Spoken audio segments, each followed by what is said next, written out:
আজকে বলবো সবজির ক্যালোরি। সবজির একটা সমস্যা হচ্ছে সবজিটা তুমি ডাইরেক্ট খাও না, সেটা রান্না করে খাও। তার মানে তোমার রান্না করার ধরনের ওপরে, কতটা তেল ব্যবহার করছো, তার সাথে আরো কি মেশাচ্ছ, যেমন বাদাম হতে পারে, পোস্ত হতে পারে, সাদা তেল হতে পারে, এই সমস্ত জিনিসগুলোই সেই সবজিটার ক্যালোরি বাড়িয়ে দিচ্ছে।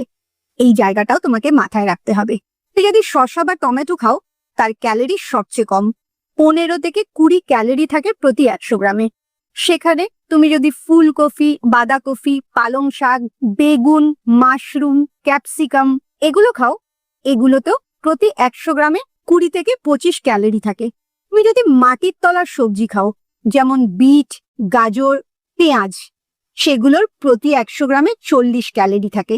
আর আলু, মিষ্টি আলু, মটরশুঁটি এগুলোর ক্যালোরি অনেক বেশি থাকে, প্রতি 100 গ্রামে 80 ক্যালোরি থাকে। তাই যখন তুমি ওজন কমাচ্ছ তখন এগুলো না খাওয়াই ভালো। আর শুধু সবজিগুলো না, এর সাথে সাথে তোমার রান্নার পদ্ধতিটাও পরিবর্তন করতে হবে।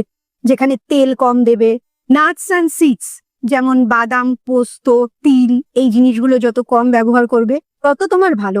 যে খাবারটা রান্না হবে তার ক্যালোরিটা অনেক কম থাকবে।